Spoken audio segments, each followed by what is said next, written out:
introduce the person of eminence, Professor Dr. K. Muthuchelian.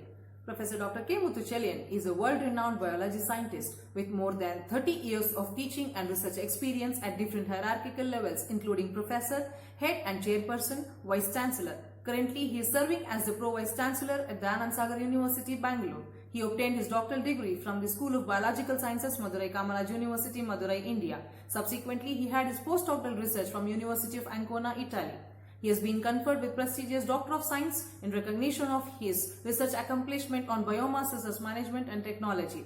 He has been conferred with several fellowships from prominent foreign and Indian scientific societies, including International Energy Foundation Canada, the National Academy of Biological Sciences, Paleobotanical Society, Zoological Society of India, National Environment Study Academy, and Indian Applied Association for Microbiologists. He has guided over 81 students for research and 4 scholars for postdoctoral program, and 43 candidates have been awarded with a PhD under his supervision. In these 3 decades of research experience with more than 30 research projects with leading international and national organizations including IUCN in Switzerland, ICTP Italy, University of Reading UK, EPA USA, BSA UK, Euroscience France, Third World Network Malaysia, the World Water Council France, the Global Mountain Biodiversity Assessment Switzerland, Instituto di Agrario San Michele Taranto Italy, and Nitrogen Fixing Tree Association Hawaii USA. MAB program and National Biodiversity Authority MOEF and CC. He has published more than 220 research articles, 25 books, 42 book chapters, and more than 500 popular scientific research articles in SCI journal and magazines to attain his H index 23. Notably, he has authored 4 books of Uir Virimam, Biodiversity, the Current Status and Management in Tamil, and these books graciously was released by Honorable Dr. APJ Abdul Kalam, former President of India, and His Excellency Dr. K. Roshaya, the Governor and the Chancellor Government of Tamil Nadu, widely appreciated by peace of scientists in the arena. Besides, he also involved in the steering committee in 12th State Planning Commission, Government of Tamil Nadu, and expert member in the Puducherry State Higher Education Council. He served as the chairman of NAGPIR team visits in many institutions across India and an active member for different panel and committees in UGC, DST, MNREC, MOEF, and CC. He received 40 prestigious international national awards into his academic credentials, including the first Indian science honored with the prestigious award by University of Ancona, Italy 1998, Lifetime Achievement Award in the Environmental Science, Food and Nutritional Science and Microbiology, twice the Merit of Excellence Award, Eminent Scientist Award, and Professor S. Kanayan Memorial Award. Tamil Nadu's Best Scientist in the Environmental Science by TNS-CST, the Best Scientist in the Environmental Management by Department of Environment, Government of Tamil Nadu, and he was awarded as the Best Vice Chancellor Award twice by the Indian Red Cross Society Tamil Nadu, and consequently awarded with Best Tamil Book in 2014 for Uir Virimam, and in 2015 for Nulagam Arivalagu Nulaivai in Tamil. The library, a gateway to knowledge by the Department of Tamil and Culture, Government of Tamil Nadu. He has brought academic and administrative reforms for vibrant administration and rigorous academic initiatives in his academic positions at various levels like Vice Chancellor, Pro-Vice Chancellor, Registrar, Controller of Examiner, In Charge and Coordinator for the University with potential of excellence, a grant of 40 crores, member syndicate, Senate and Academic Council at higher educational institutions. During his tenure at Periyar University, in addition to creating a corpus fund of 80 crores, he established 5 new departments, 6 research centers, 4 constituent colleges and 3 government colleges. In addition, he has established several centers, cells including All India Civil Service Examination Free Coaching Center, Health Center, Women's Welfare Center, NET-SCT Free Coaching Cell and Internal Quality Assurance Cell for the benefit of students' community. Further, he explored the possibility of establishing Meta University, the concept of benefiting the students and the scholars to utilize the facility from other institutions. During his tenure at Periyar University, more than 22,000 students have been benefited to the Career Counseling and Placement Cell. In the domain of introducing innovative frontier and academic programs and courses, Dr. Muthuchelian is in the forefront in the higher education learning institutions in the state. Indeed, he has a long-term vision for transforming the academic and administrative systems with vision, mode and approach. His work stands as a monument to the individual. Above all, he is a kind person with noble heart, ready to extend his helping hand to the needy at any time. He has earned a lot of encomium from various people, professionals, colleagues, and from the students also. It may not be out of place to mention here that he is the role model for the young scientist who aspires to reach a higher level. I now request Professor Dr. K. Muthuchelian to enlighten us with the knowledge. Welcome to YouTube channel. Make Science Easy with Dr. KMC. If you like this lecture, please subscribe. Today we are going to see the interesting lecture on the plant genetic resources and genetic erosion. So it is one of the most important one, because we need three basic, the essential requirement of a human being: the food, the shelter, and then to live the world. So here first one, the priority is given to the food. So the food, it means the food comes from the various plant based genetic resources. So what is mean the plant genetic resources? So here the plant genetic resources is required for the world food security, and mainly from the food and agriculture, the crops. And here the crops means, I think it's a variety of the purpose it has been serving for the food, especially for the human being, and then also to the other animals. So first one is the horticultural crops. In this, the main category, we have the fruit and nut crops, vegetables category, food and legumes. Then third one is the roots and the tubers categories of the plant genetic resources. The medicinal plants, aromatic and ornamental plants. Again, all together, which greatly, contribute to satisfy the food security and to integrate and diversity dietary needs. That is meant for that, and it needs to the mankind.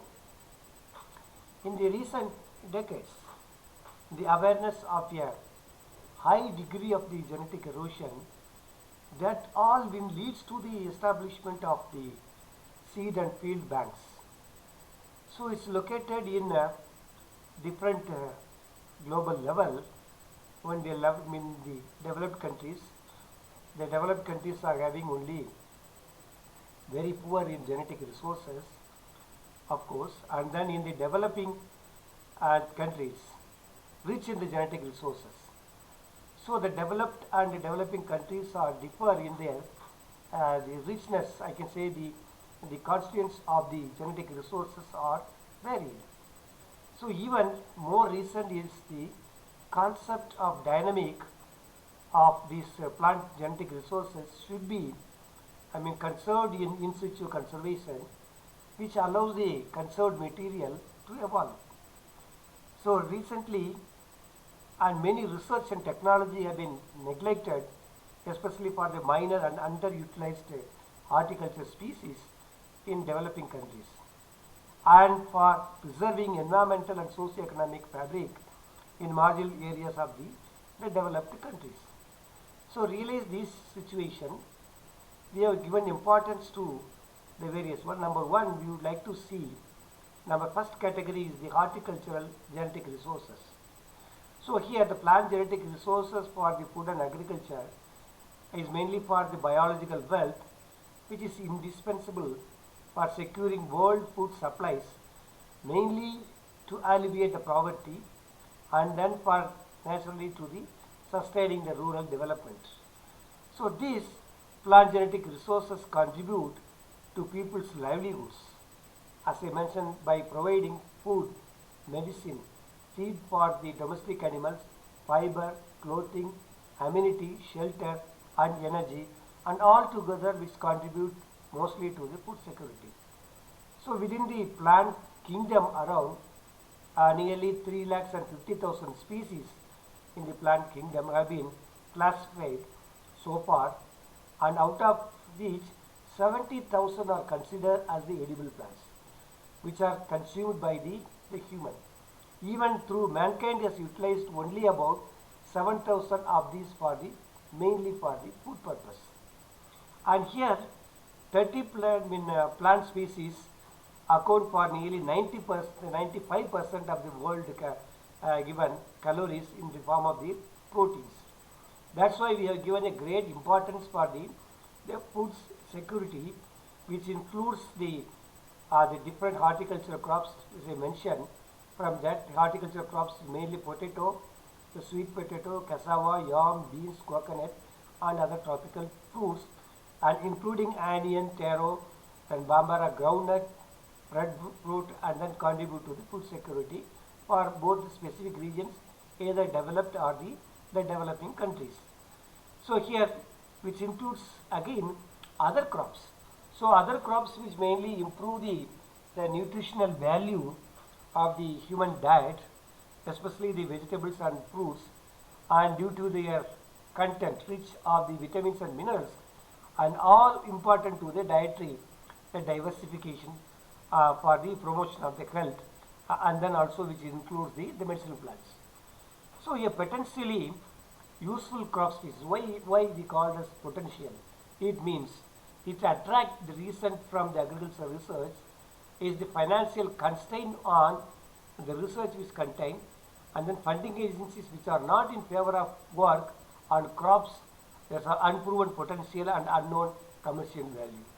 So we have been given only thrust to the potentially used and usable crops. That's why we have been called as this one.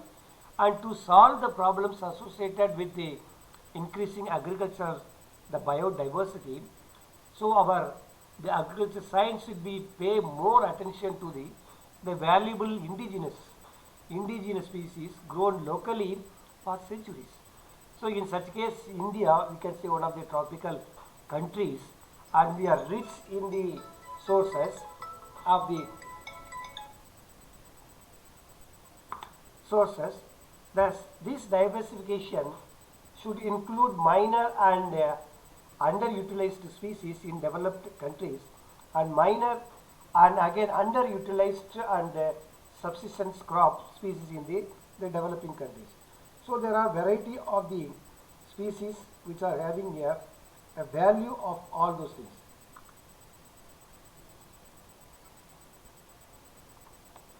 So next is the horticultural crops.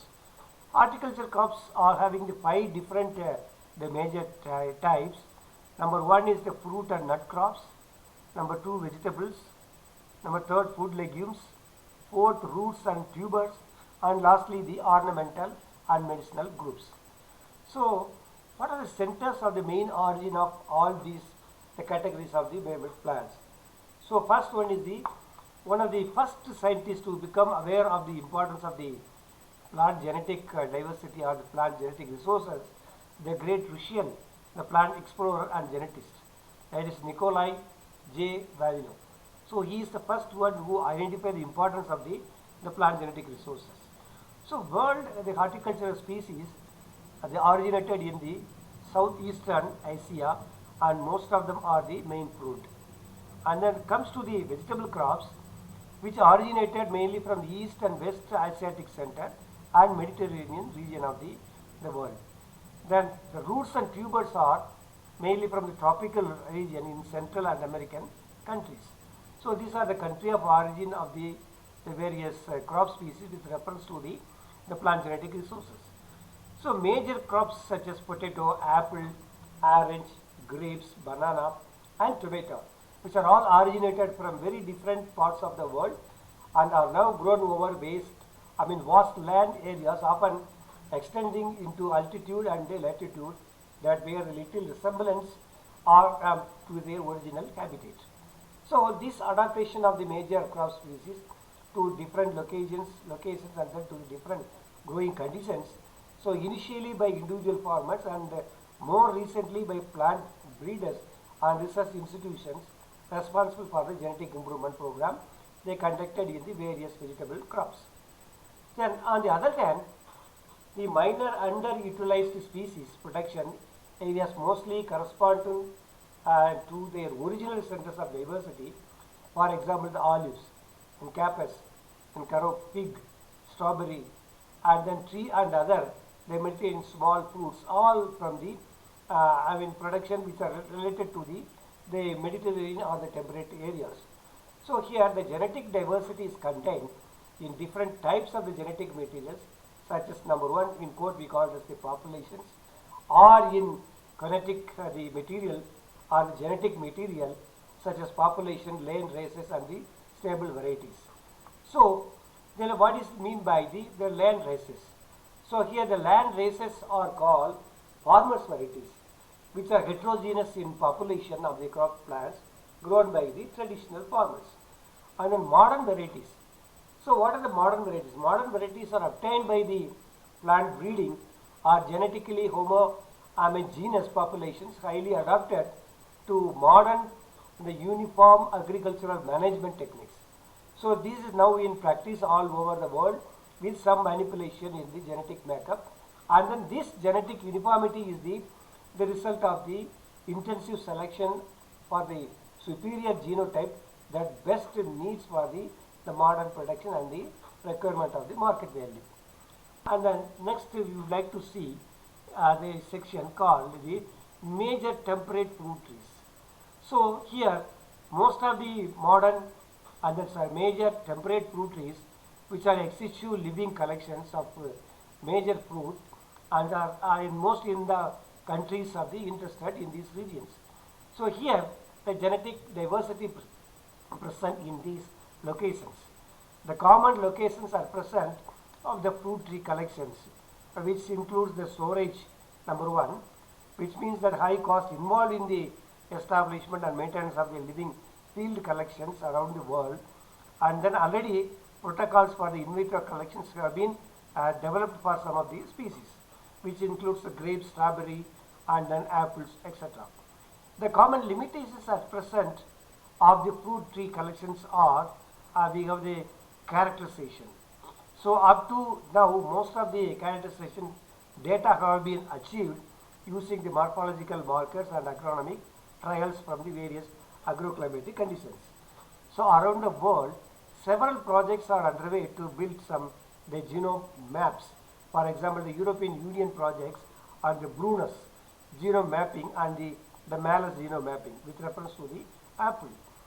So what are the collection activities with reference to the plant genetic resources is number one, the old representative collectors, that means the indigenous collection, and the modern commercial cultivars which are safely maintained in the ex situ collections. So while gaps have been identified primarily for the germplasm or the wild relatives of the cultivated fruit, these are some of the barriers in the collection of the germplasm in the wild relatives which are equal resemblance to the conventional the fruit trees. So minor temperate and nut tree fruit trees, which includes are the low income crops, and little genetic improvement work has been conducted to improve the existing cultivars so far. So here these crops are still maintain a wide genetic base that make them suitable for cultivation in the marginal areas. So the collection and conservation activities are only recent.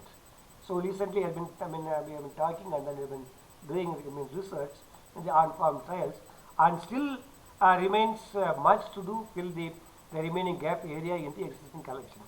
So altogether, collection expeditions should be urgently made in the different existing ecosystem, mainly to collect the wild genetic materials adapted to the various climatic conditions.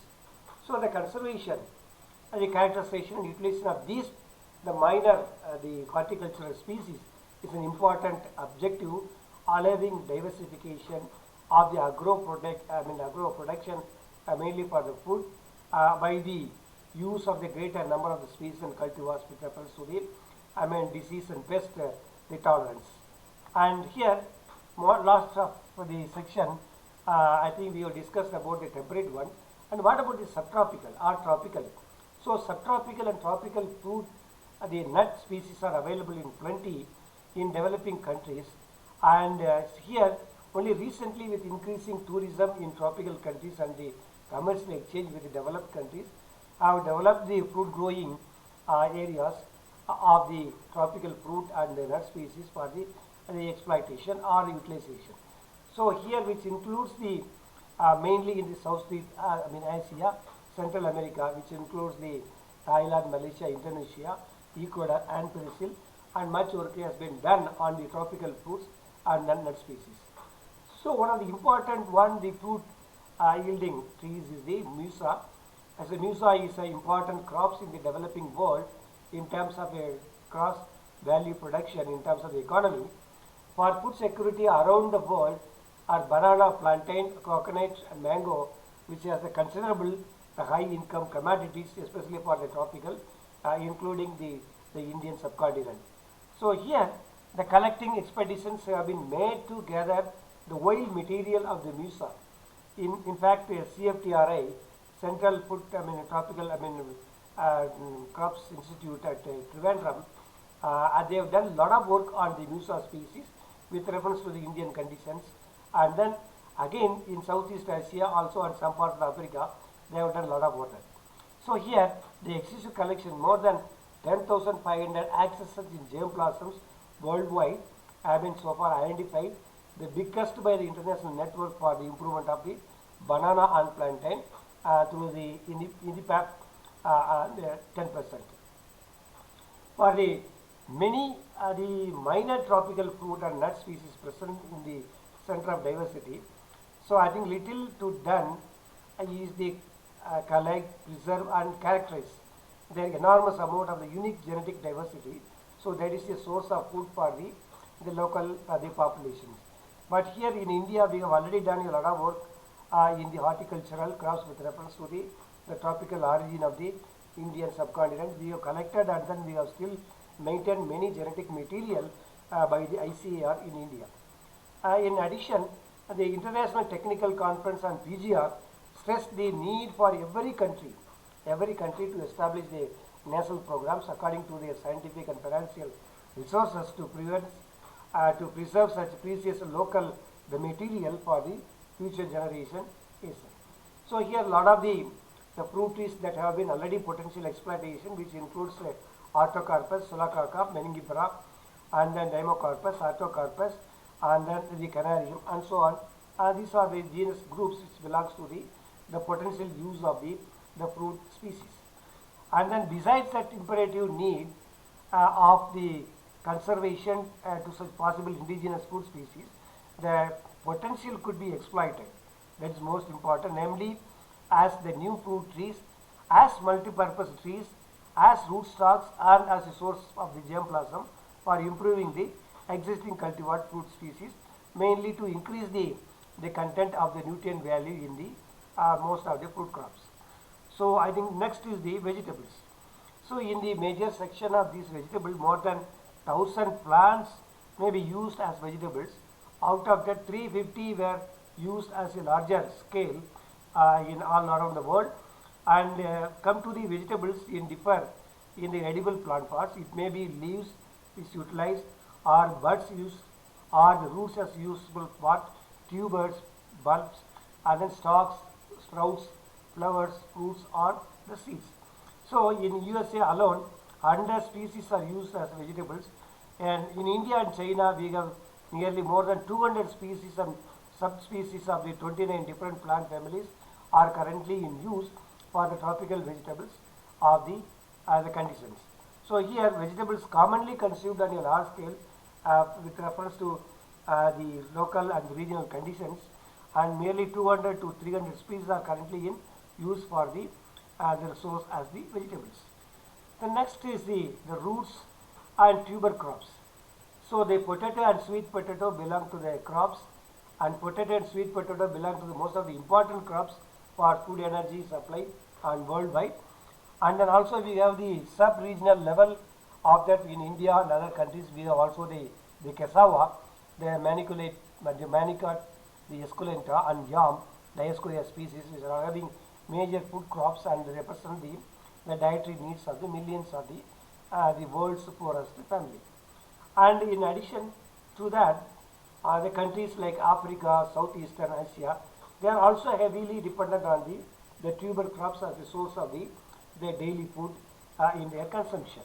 So unfortunately, the tuber crops have generally been denying the infrastructure support necessary for the full promotion and development in the other countries. But in India, we have stressed more on that, and then we have a separate the Center for the Tuber Crop Research at Trivandrum, South India.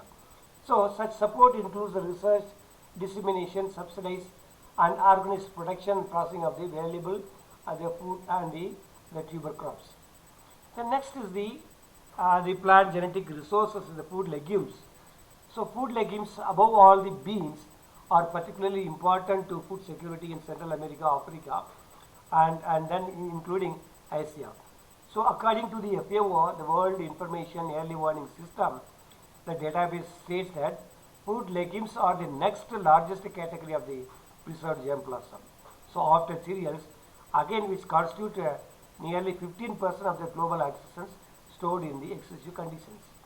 So a data collection of nearly the particular species Phaseolus based on a sophisticated agroecological the classifications, based on the sophisticated agroecological classification, the Latin America have been developed by CIAT in Colombia. So a lot of the wild species already have been documented with reference to the tolerance level or the resistant to the drought, heat, cold, and then disease, pest and disease resistant species have been already developed in the Phaseolus species. So, and the next one is the medicinal, aromatic, and ornamental plants. So it also for the contribution to the health and improving the people.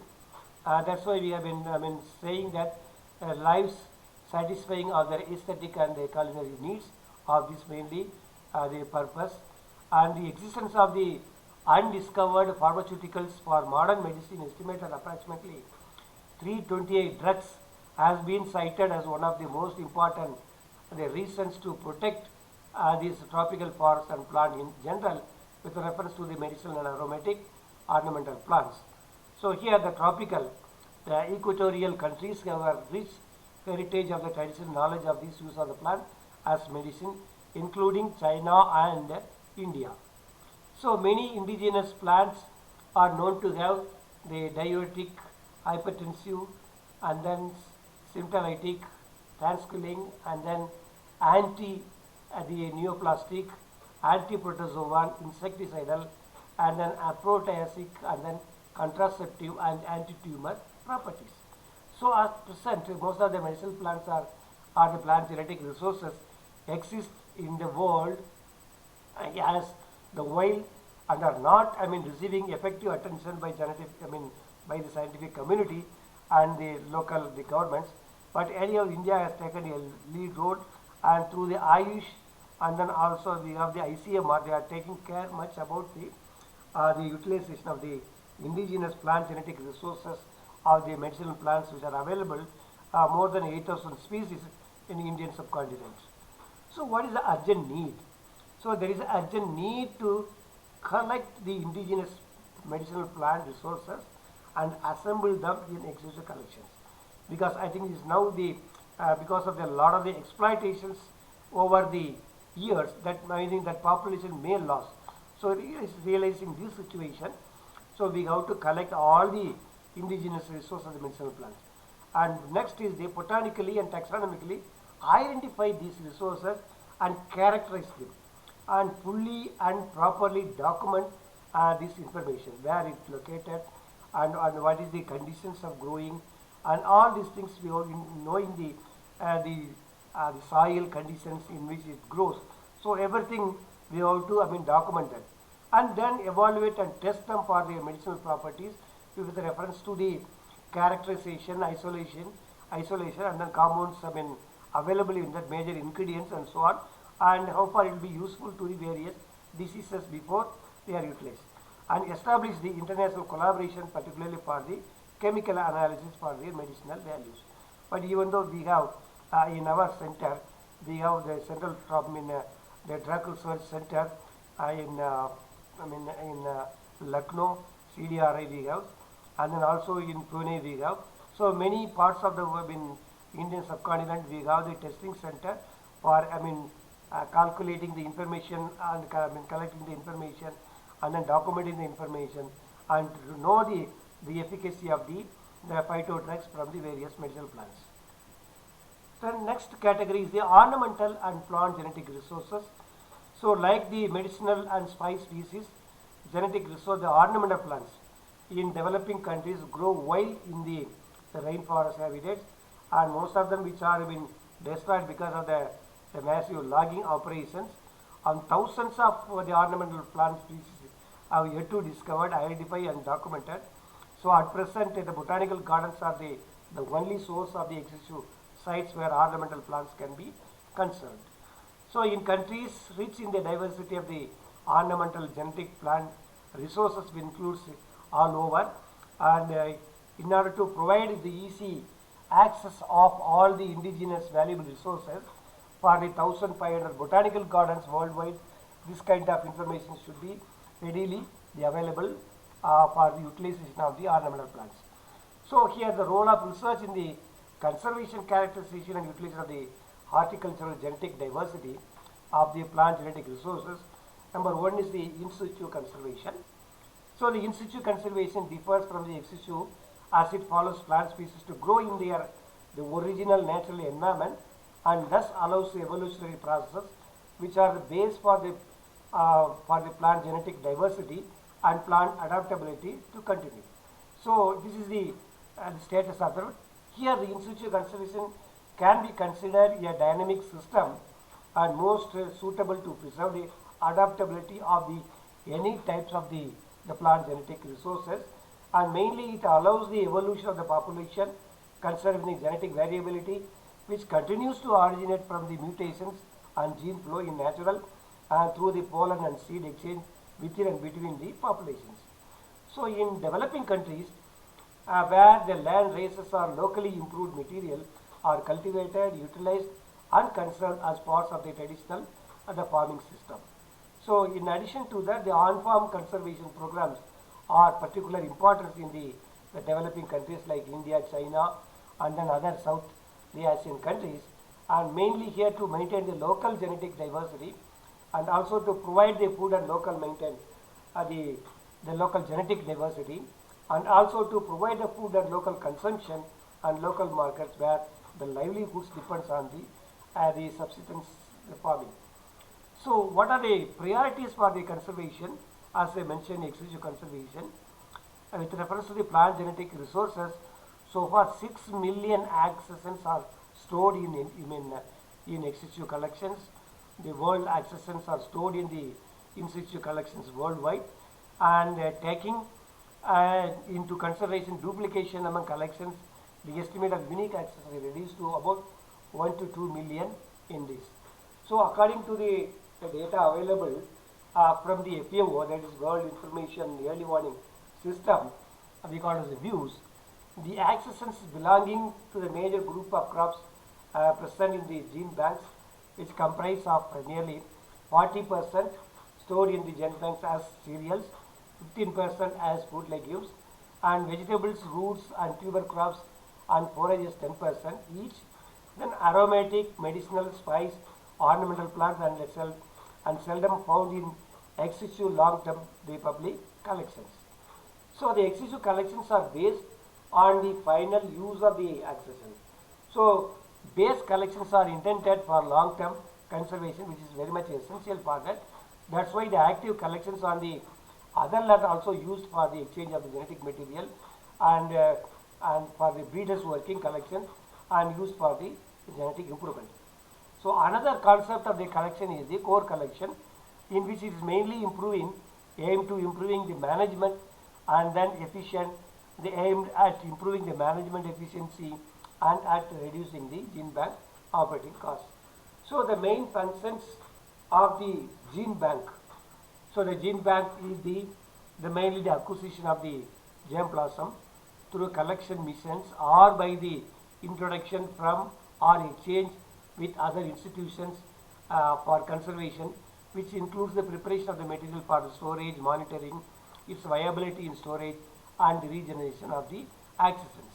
So mainly it is needed for the distribution of the samples to the users.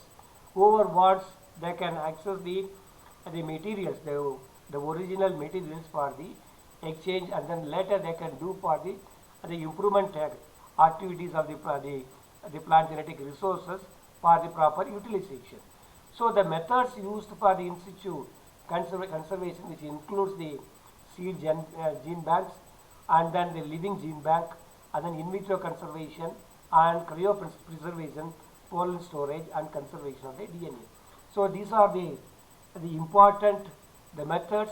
I think we have to keep in touch with all those things for conservation, and later then how to characterize and evaluation. So adequate germplasm conservation we have been stored in the gene bank. So later it can be used as a efficient utilization requirement and accurate characterization evaluation of the material in which we are going to further explore for the exploitation and so on.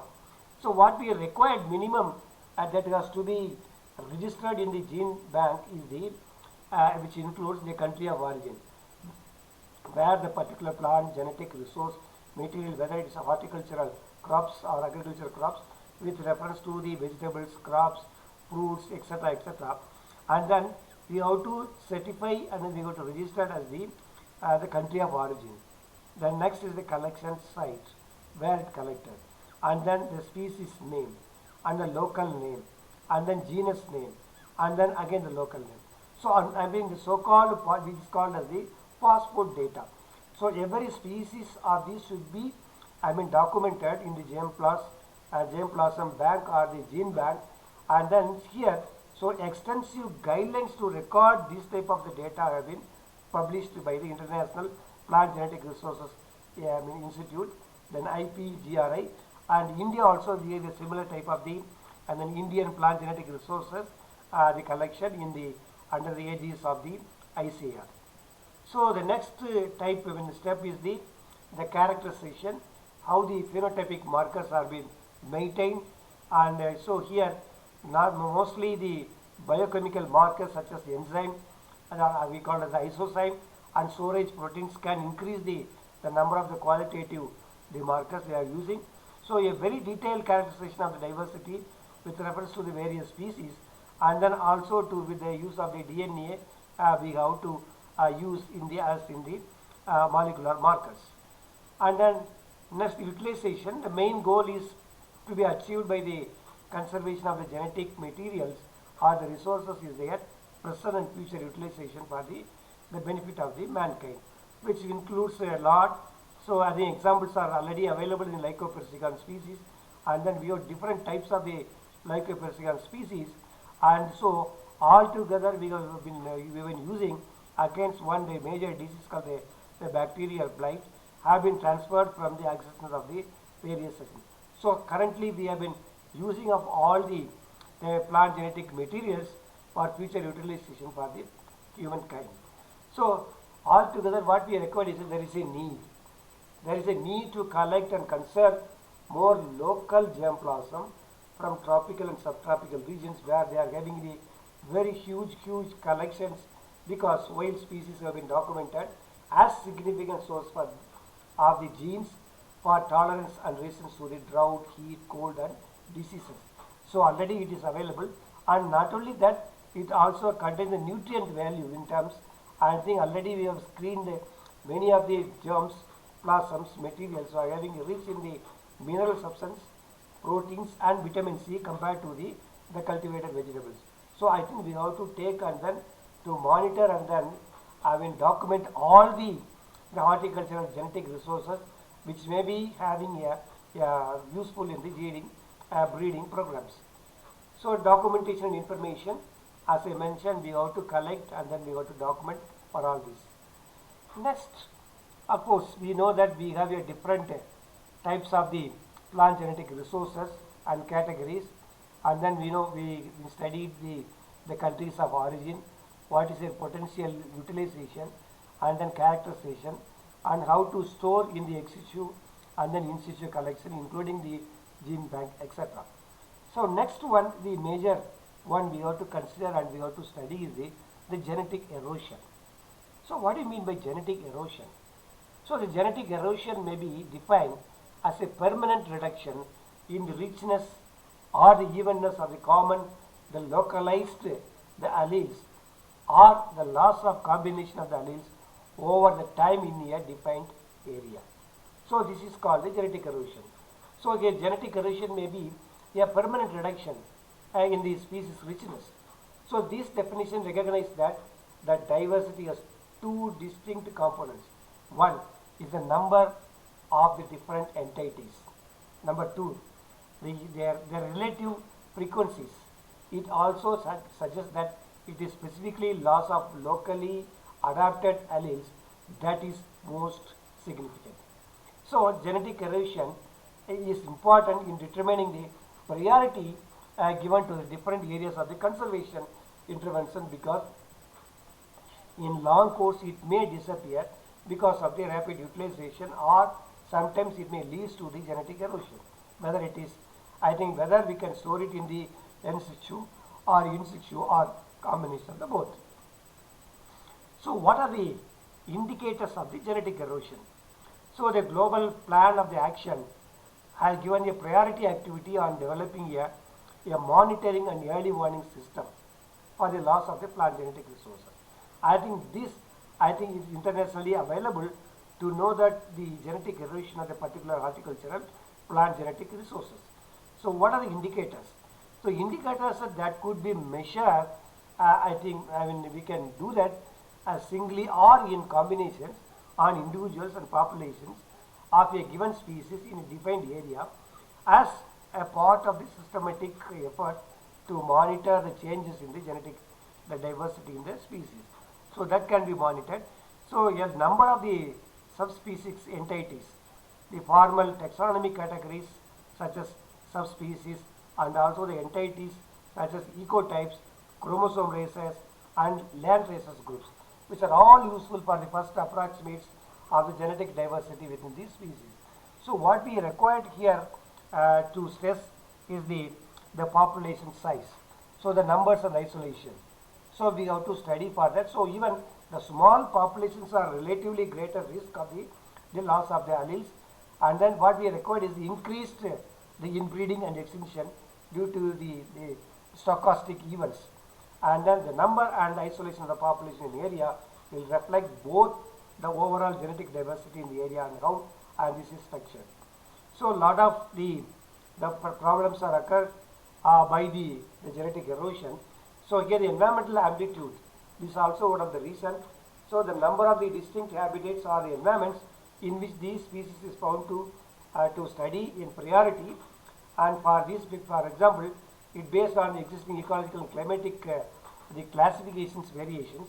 I say sometimes it may reflect the highly adapt to the variation. So what are the genetic variation? The experimentation, there is protocols to identify the variation, how to conserve, and all those. So genetic diversity at the molecular level. Now the diagnostic tools for investigating the genetic variation in plants and animals are available. Number one, the molecular technique is the restriction fragment length polymerism, as called as the RFLP, the technology or the methodology.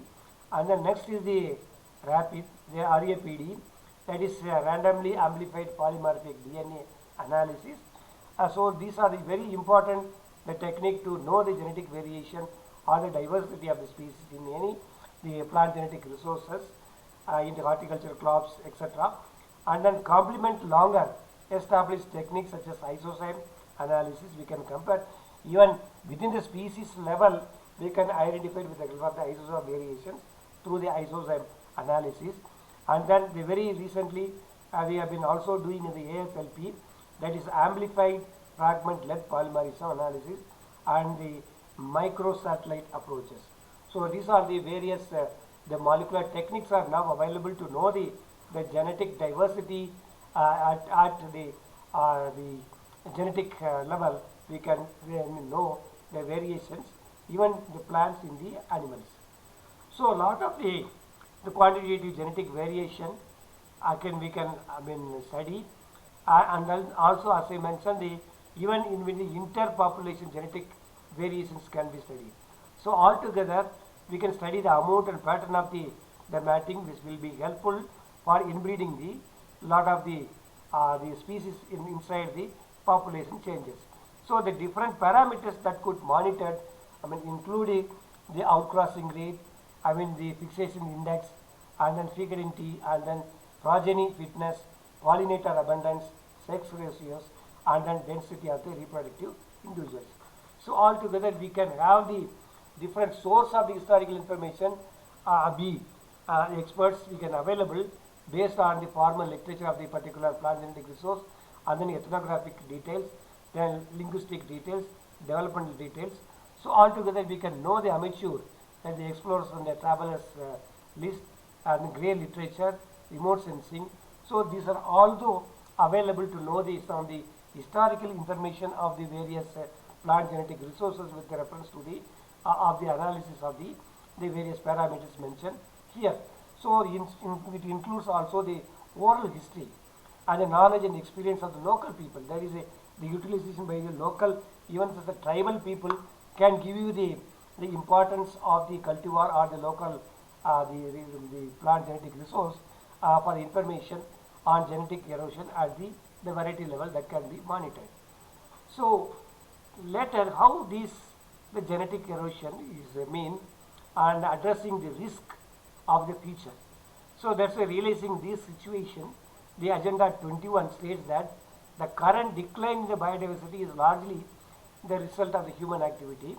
So mainly the anthropogenic activities, and which represent a serious threat to the human development because of the rapid utilization of the plant genetic resources which have been started in the Agenda 21. So here the threats faced by plant diversity, both wild and cultivated, especially for the plant genetic resources at the local level, at the national level, at the global level. That's why all the international submits by the various agencies and firms, they stress for this like WRI, IUCN, and UNEP. I think they have all worked on the introduction of the new species with reference to the various conditions, and then how to conserve all those species against the various problems related to the urbanization, deforestation, overgrazing, and then which includes also various other anthropogenic the activities by the fossil fuels in the forest or in the agriculture ecosystem, the threat.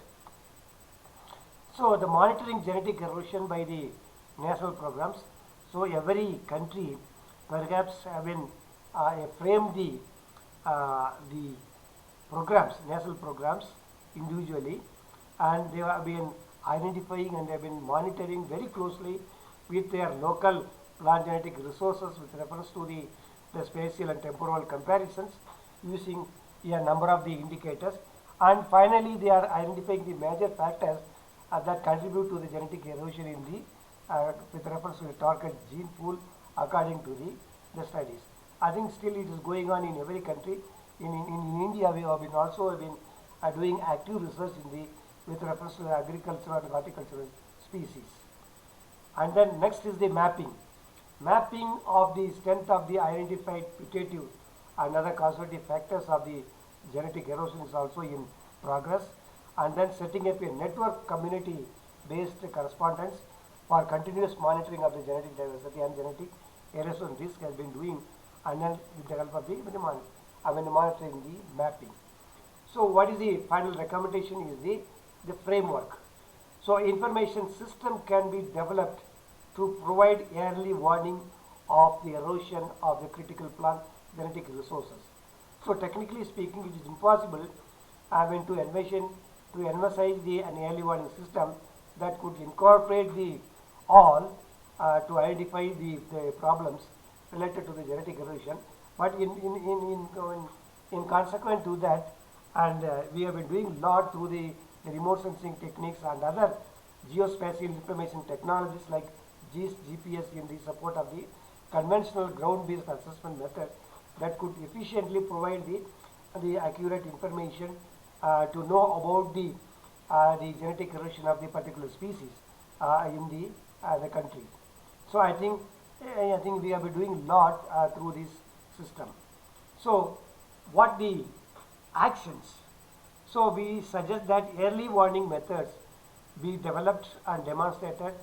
That number one, it could be implemented on the national level.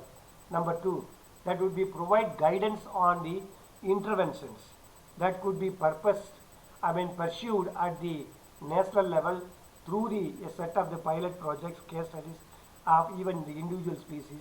So this would involve the several tasks of that one. I think number one is the requirement of the definition for the initiative information that needs for the early warning system that must be established, and then we have to study the indicators and then the system design.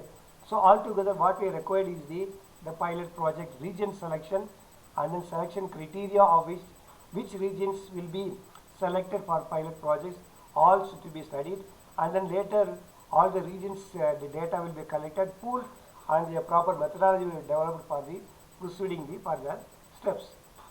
So the reporting of the assessment of the plant genetic resources, through the erosion, what happened is the appearance of the genetic erosion that we have to do further.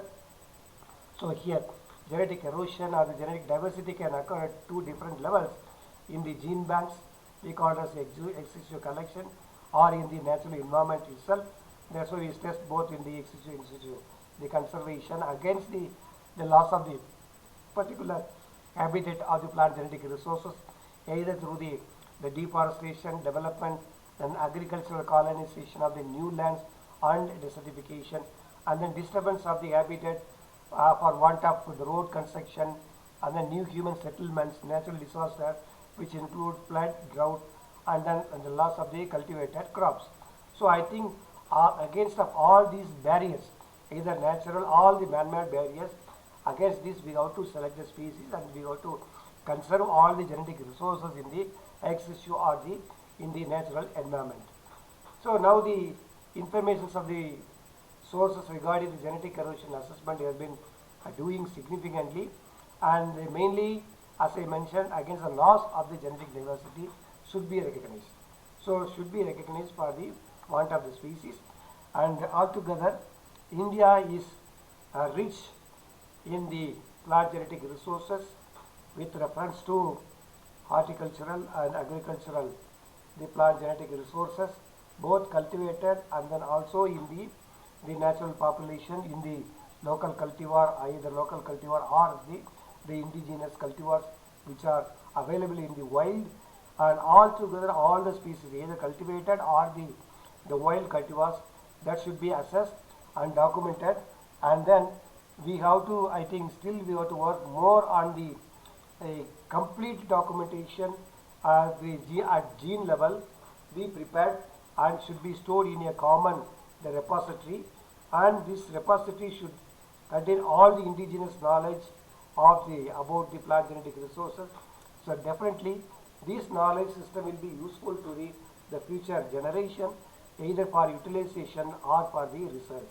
So with this we have to conserve our plant genetic resources and then against the genetic erosion, and we should keep in every individual as citizen as a responsibility for conserving our natural resources of the biodiversity existing in the Indian subcontinent. With this, I thank you everyone for the present hearing.